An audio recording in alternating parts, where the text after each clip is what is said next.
Hello friends, how's it going? Welcome back to the channel and welcome back to the Road to Requiem, a series where I play every Resident Evil game I deem most relevant to play before RE9 Requiem. So I covered the RE2 remake before this, and after this I plan on covering both Outbreak games. And I also covered the original RE3 about a year ago on this channel. And I'll link that down below. So I thought that the original RE3 was a masterpiece, and it's actually my second favorite Resident Evil game now.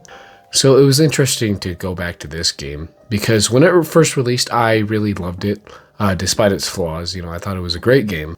But now, unfortunately, it has soured a bit in my opinion. But without further ado, let's get into RE3 Remake. So to start off, I want to talk about Raccoon City itself, or rather the lack of it. Yes, we see like a decent chunk of it, but we only explore a small section. In the OG RE3, the city is an interconnected web of streets and alleys that Jill weaves through in her escape from Nemi. But in the remake, it's like one street with a few offshoots, and this is the game's biggest flaw. In the OG, there's three main characters: Jill, Nemesis, and Raccoon City itself. The remake doesn't realize this and only focuses on mainly Jill, with Nemi having limited screen time as well. And something that dawned on me while playing is the fact that once we enter the hospital, we never see Raccoon City again until the ending, and the fact that it's missing from half the game is just insane to me. So I'll touch on Nemi next. My poor dude was done dirty in this.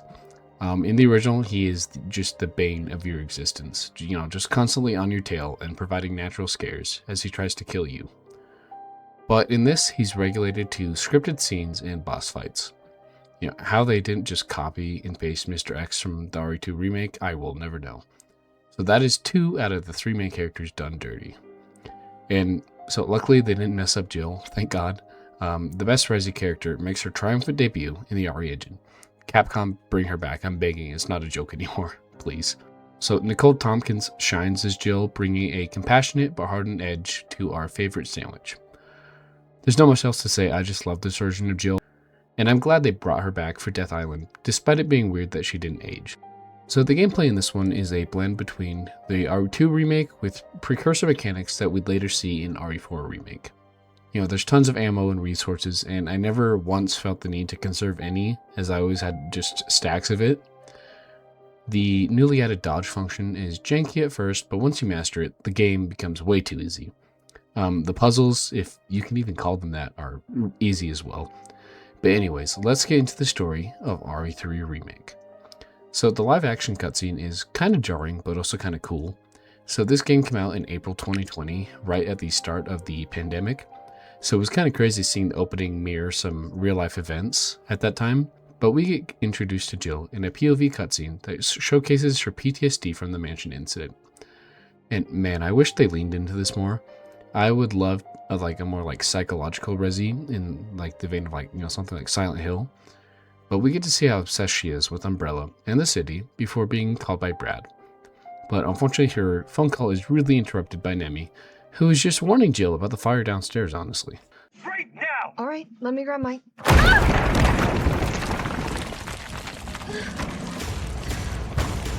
So this chase scene was great the first time, but in subsequent playthroughs, it's just kind of a slog. Again, they really should have just given us a puzzle to escape the building with just a pistol while avoiding a roaming nemesis. But eventually Jill escapes and runs into Brad. And just a side note, this game is gorgeous. RE2 and 4 are just so gloomy, while this one is really vibrant and colorful. And I just love how it looks, and I wish we could have explored more of this vibrant neon-soaked city. But unfortunately, we're tunneled into a scripted section where Jill drives a car into Nemi. And again, we could have driven the car ourselves. We know they have the technology. They did it in 7 with the fight with Jack. But it would have provided more player agency. But anyways, that's just a gripe. But after Jill somehow survives, our boy Carlos saves her and downs Nemi. While on our way to the subway carts, Carlos reveals that he works for Umbrella, causing Jill to understandably blow up at him. We get introduced to Mikhail, who gets criminally underused in this version.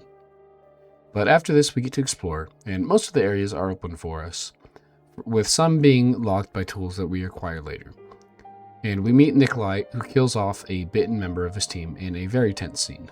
After some exploring, we manage to get to the power substation, which we must activate in order to get the subway running. We get a very questionable scene I know what kind of man you are, random Capcom dev. No clue why this scene is here other than some, dev having a disgusting fetish. Gross. But otherwise, this area is interesting despite lasting like 5 minutes.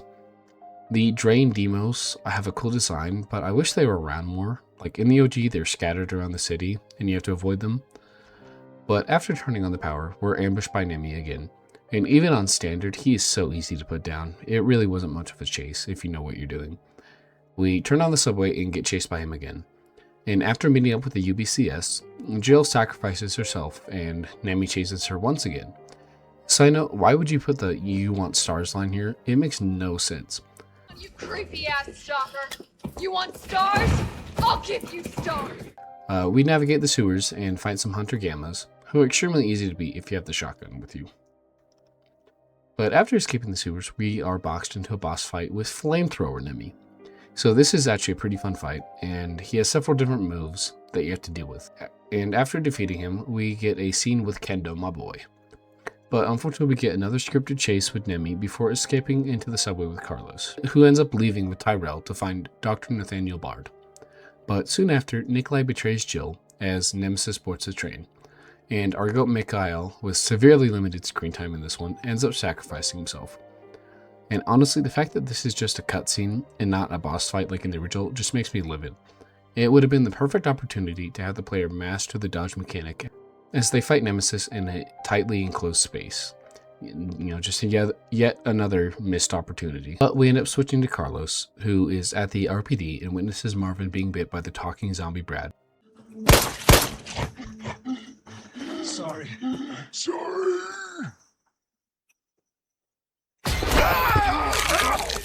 I just love this inclusion.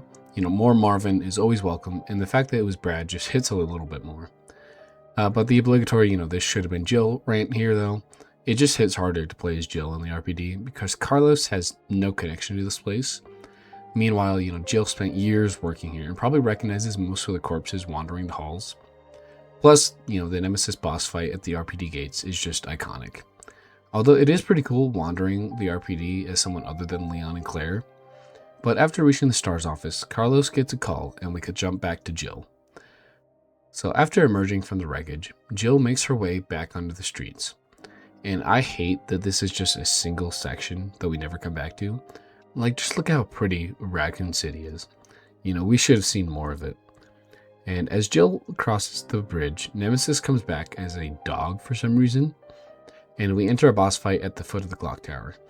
And it's honestly just insulting that they included the clock tower here, but cut its section.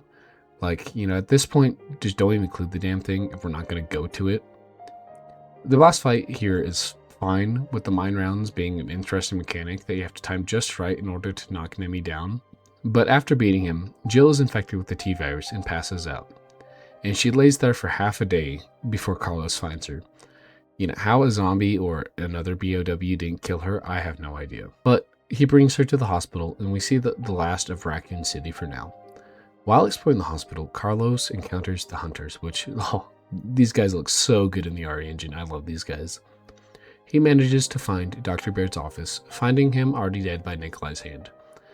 He also finds a letter that invites Dr. Baird to a meeting with Mayor Warren and Chief Irons, and it ends in a mention that there will be a brunette provided for him by Irons. Epstein reference in RE3 is crazy. But Carlos grabs the last T-virus vaccine and injects Jill. But we get a random horde mode section here that is just a slog on repeat playthroughs. It's genuinely baffling why this is here. It's just out of nowhere.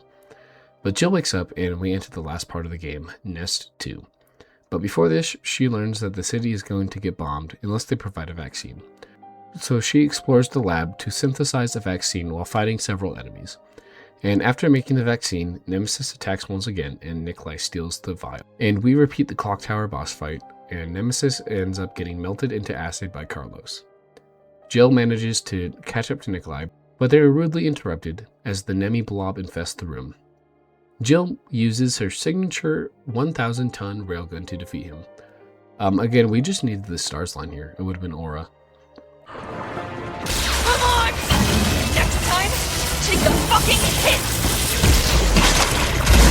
But we get a classic standoff after this, where Nikolai destroys the vaccine, but Jill disarms him, leaving him to die in the blast.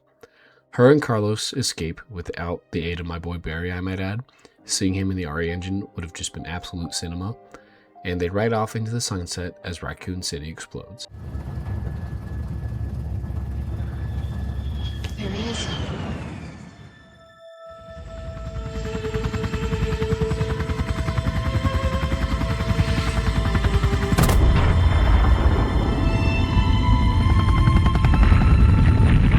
All in all, as a standalone game, RE3 Remake is a good game. It's not as great as some of the other Resi games, but it's far from bad. However, as a remake, it's just kind of insulting compared to the masterpiece of the original game.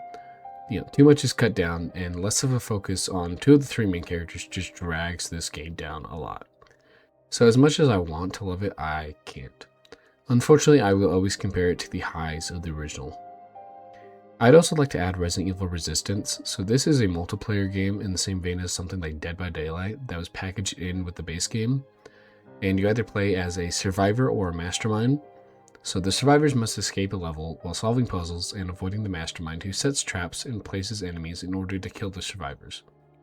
So it essentially bombed on release, with Capcom ending support less than a year later.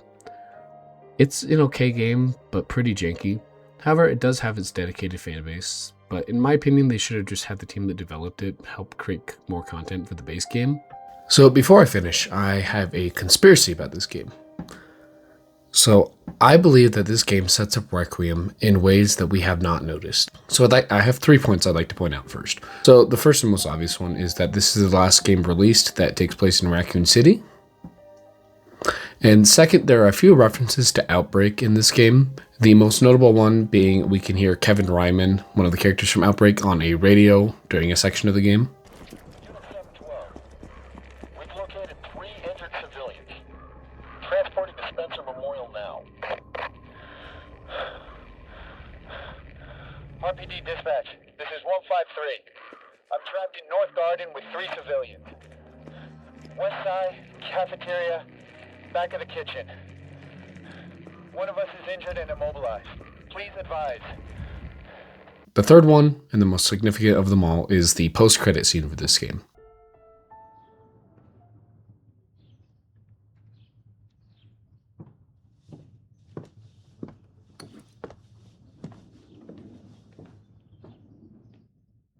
So we see someone grabbing the broken vaccine vial and walking away. So presumably this is Jill, who remarked that, she was going to investigate who sent Nikolai into Raccoon City to collect information about the BOWs and all that. So ready for my harebrained idea? I believe that this is Victor Gideon, the main villain of RE9, who sent Nikolai in there to, just collect data and, get data about like the vaccines and everything like that. So it's obvious from the trailers that he's after, Grace because of her blood. And in the Outbreak games, Alyssa, Grace's mother, received another T-virus vaccine. So it's my idea that this is all connected and that Jill will 100% be in RE9 Requiem, and it's not just Cope. It's 100% true. Jokes aside, please, Capcom, just please include her. We haven't seen her, we've barely seen her since RE5. So, and she's the most connected to any character in Raccoon City. But without further ado, that's the end of this video. I would like to thank you guys for watching, and just, remember to like, comment, subscribe, all that YouTube stuff, because it really does help out, small channels like me.